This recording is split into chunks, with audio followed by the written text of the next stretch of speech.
Reverend Dr. Gordon B. McKeeman. Ministry is a quality of relationship between and among human beings that beckons forth hidden possibilities, inviting people into a deeper, more constant, more reverent relationship with the world and with one another. Carrying forward a long heritage of hope and liberation that has dignified and informed the human venture over many centuries. Being present with, to, and for others in their terrors and torments, in their grief, misery, and pain, knowing that those feelings are our feelings too. Celebrating the triumphs of the human spirit, the miracles of birth and life, the wonders of devotion and sacrifice. Witnessing to life-enhancing values, speaking truth to power, speaking for human dignity and equity, for compassion and aspiration, believing in life in the presence of death. Struggling for human responsibility against principalities and structures that ignore humaneness and become instruments of death. Ministry is all these and much, much more than all of them, present in the wordless, the unspoken, the ineffable. It is speaking and living the highest we know, living with the knowledge that it is never as deep or as wide or as high as we wish. Whenever there is a meeting that summons us to our better selves, wherever our lostness is found, our fragments united, our wounds begin healing, our spines stiffen and our muscles grow strong for the task. There is ministry. We all minister to one another, and today, through all the gifts that have already been given in this service, but also Maureen Davies and Richard Coleman, who are going to speak to us next. They said yes when I asked, and that yes means processing and thinking and discussing and reading and so much that leads into what they will then give us today as they speak with us. So thank you. Richard and Maureen are both longtime members of South Valley, and they both lean toward bringing their gifts in a quiet way to this community.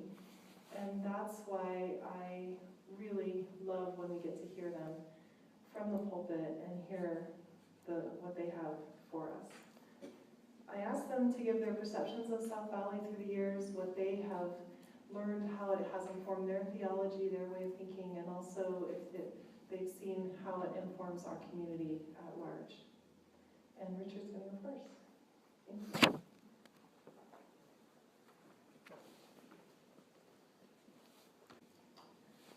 About 10 days ago, I was in an airplane jetting home from Boston, and the man sitting next to me sneezed. I held my breath as long as I could. That wasn't long enough, evidently, because now I'm recovering from a long cold. If I lose my voice during this speech, my wife has kindly agreed to come up and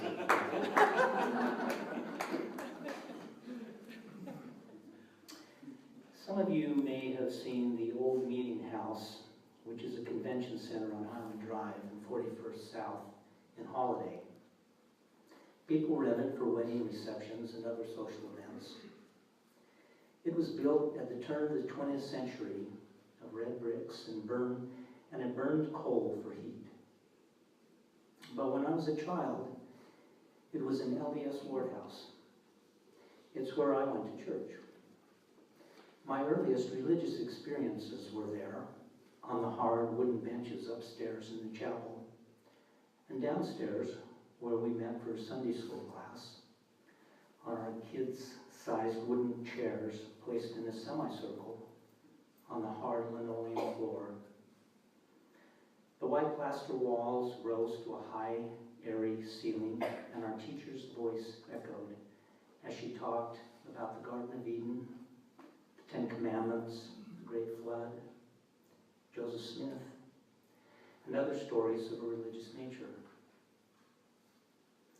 When I turned 8, I was baptized, and my parents gave me a King James Bible. I read in it a little bit and looked at the half-dozen pictures from time to time. It all seemed kind of scary. I didn't like it much. But I attended church fairly regularly for the next 10 years. Most of my friends went too. I liked the scouting program and playing on the basketball and volleyball teams. Church leaders warned against the dangers of alcohol and tobacco, which probably benefited me through my teenage years. As I got older, I began to think more about religious issues and the claims of the church and its demands. When I turned 19, I decided to read the standard works of the LDS Church and to decide if I really believed it all. Well, I didn't. I didn't believe it all. But I liked some of it. There was King Benjamin in the Book of Mormon who spoke beautifully about the love of God. There was a people, also in the Book of Mormon, who laid down their swords and refused to engage in war. And in the Doctrine and Covenants, the idea of ongoing revelation was attractive to me. And then there was Jesus in the New Testament, whose faith in a God of love led him to a life of selfless service to humankind. The devotion of the early Christians to their master was remarkable. So at this point, in my early 20s, my trust in the institutional church was waning. It had provided me a religious framework and a social network for many years. But my spiritual needs were changing, and I longed for something more. I began to look elsewhere. As I left the church, I began to feel somewhat adrift. But at the same time, a more spiritual and expansive and liberal view of God was taking root. I felt drawn to Jesus' life and teachings, though some of the things he is thought to have said are puzzling. I had read some Eastern religion, Tales of Krishna, Studies in Consciousness, and had half-heartedly practiced transcendental meditation for a couple of years. Sometimes during my practice of meditation, when my mind was quiet, a sense of peace and hope would come into my awareness, and it seemed that divinity was present. Somehow, amid all my spiritual exploration at this time, I came across a big blue book called the Urantia book. It was a cosmology, a story about the origin, development, structure, and administration of the universe and its purpose. Mormonism had opened my mind to the possibility of revelation, and that new revelation could occur as the world evolved into the future. So I could accept that perhaps the Urantia book was, as it humbly claimed, a new revelation. As I have read and reread it over the years, it has challenged me, moved me, inspired me, liberated me, humbled me, and given me hope for all of us that the future is not futile. So my beliefs are eclectic and somewhat fluid. They are as a whole unique to me. If I gave this talk in a local ward house, someone in the congregation would likely be upset and report me to the bishop. They would be concerned that Brother Coleman's thinking was straying too far from orthodoxy. I could lose my privileges to teach Sunday school or give more talks in church meetings. I could even lose my church membership. Some, perhaps most of you, have come to different conclusions than me as you have walked your own paths. I know that. We've talked. We have all lived unique lives with minds that differ in perception and emotion. Our experiences are often not the same. But I don't expect any of you to complain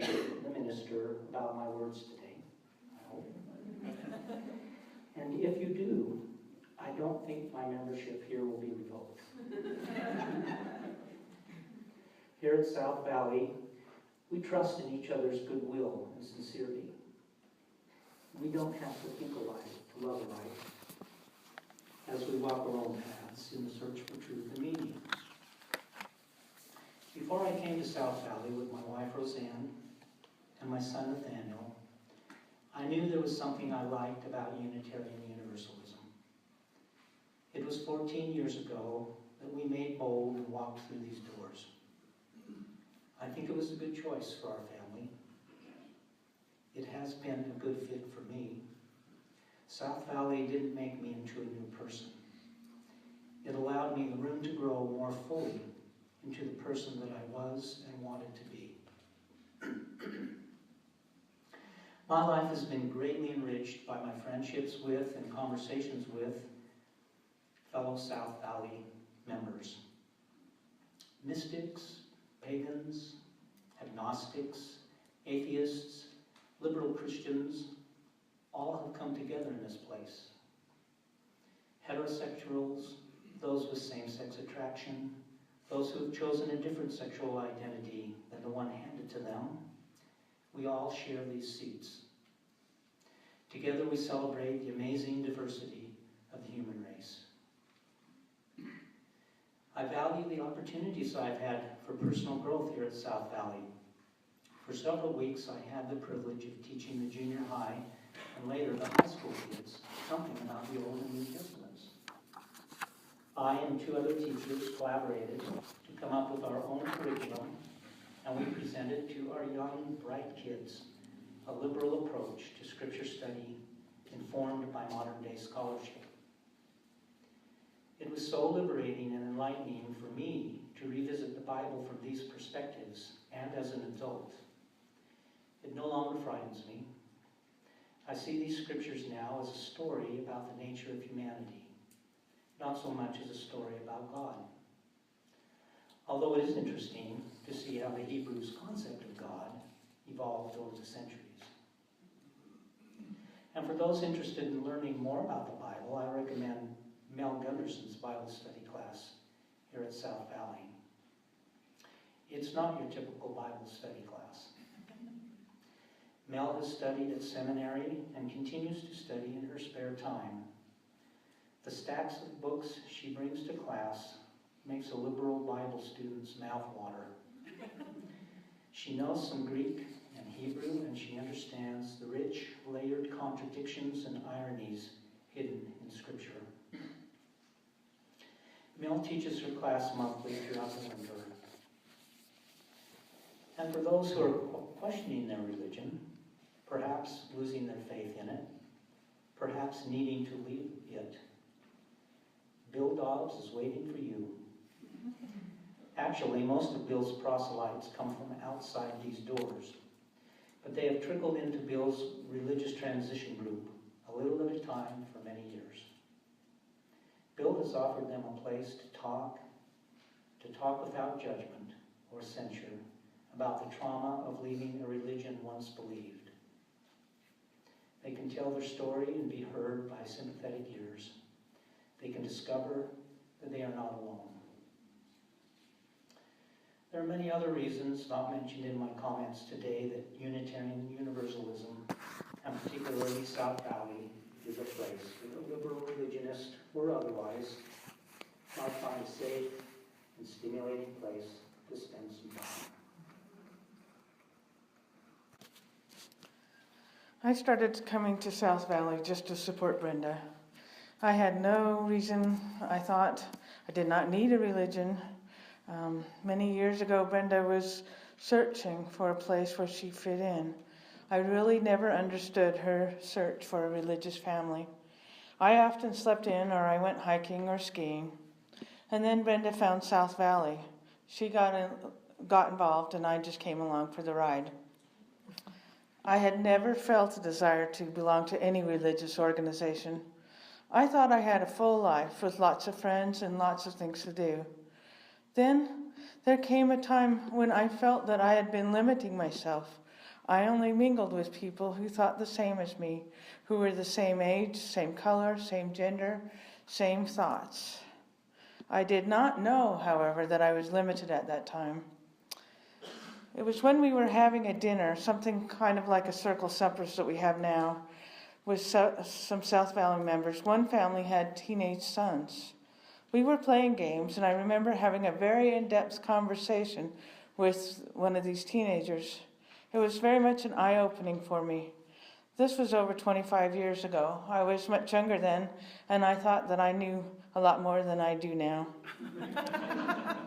This dinner and this discussion taught me that I can learn from others who are very different from me. I can be challenged, and I can be wrong and not even know it. I can evolve. I started getting to know people who are not very much like me. I met young people through participating in the Mystery Pals program. My first Mystery Pal was Ryan Collier, and Brenda's was Fred Gurney. I remember how much fun it was when we were trying to write notes to each other, and I was trying to tell a 6-year-old what I liked, what colors I liked, what books I liked to read, trying to write to them in a way that they could relate to me. Watch Fred graduate and Ryan go on. Remember Nicholas Renshaw also was somebody that I enjoyed being a Mystery Pal to. And there were others that I don't see anymore, but during that time that I was seeing them, I always looked for them and enjoyed having young friends. When I first joined South Valley in 1990, I'd been going before that, but I joined in 1990. I remember going to a Granite School District Board meeting where several community members were meeting to discuss if gay clubs should be allowed in a local high school. Our South Valley co-minister spoke about the teachings of Jesus. He spoke about our need to love one another and treat each other as we want to be treated, and our need not to judge others. I realized that I had become a person that judged people as well. I had stopped talking or listening to anyone about Christians' beliefs because I started to believe that anyone who identified as Christian belonged to the religious right. I realized that the teachings of Jesus were about social justice and love and taking care of each other. We were married in South Valley Unitarian, not this building. We were at the first church because we didn't own this building yet. We were married here by our other co-minister, and we were welcomed into the congregation as a couple. Not as a different couple, but as a couple. And that was such a new thing for me and so exciting. When my nephew died after a very difficult struggle with this depression, my sister and I wanted to have his funeral here at South Valley. Weston had been part of the youth group and enjoyed attending the Labor Day campouts. It seemed like the best place to have his memorial. It was an extremely painful time for me, and I was not sure about how it would work for me having my parents and siblings and their families coming here. When it did happen, I was preoccupied, of course, but I was so pleased and genuinely felt the love and caring everyone showed to my family. My family members talked to me then and later about how impressed they were with the amount of love that was showed by everyone in this congregation. My parents, much later, expressed a happiness that they knew that I had a place where I was welcome, felt welcome. Brenda and I taught a junior high school course one year where the curriculum centered on music. Each week, one of the youth brought in their music and played a song. Anything was okay as long as they could tell us how it related to the 7 principles. As each person discussed why they brought the song they did, I would listen to the lyrics, and I could see that the music was very different from that I was listening to, but they were very real and valid thoughts being expressed in these songs. I realized at that time that the world was going to be okay. People may be singing something different than folk music, but they were still listening and questioning and thinking. We had a service with the youth that year, and I was so excited. You know, Brenda is such an inspiring to the youth, and I just saw them put on the most wonderful service that year. she's done many times Inspire, but this time I think was one of the first, where it was exciting to see her get junior high school kids to practice and get ahead of time, speak about what they're going to talk about and present the music. Our goods and services auctions have given me many chances to meet others, to try new food, and just have fun. I've enjoyed hosting those parties and attending them. I've gotten to know so many people this way, so many people that I would have never known any other way outside of this church. When we were becoming a welcoming congregation, it was an extremely difficult time. There was a lot of differences of opinions. Another time that was difficult for me during this congregation was when we had changes of ministers. I've learned about the first principle over and over again, when I have to learn to accept people when I strongly disagree with them, and understand the intrinsic worth of all people. And then finally learn that their values are important and not to judge. I'm constantly learning from other people here. I'm pleased when I was able to invite the minister to come when I was having such a hard time with my parents. They had a long last couple of years, and I was comforted by a couple of different ministers here. We had different ministers besides Patty, and they helped me through this. The caring committee was very helpful to me. I have learned that I do not need to have a belief in God. Do not need to belong to any specific religious organization to be a spiritual person. But in South Valley, I've learned I have a place where I can go, where I am valued and loved. I have a place I can go when I'm grieving. I have a place I can share my happiness. I realized when I was preparing this talk that I really have found a religious community, and I do not need to say that I am just following Brenda anymore. Thank you.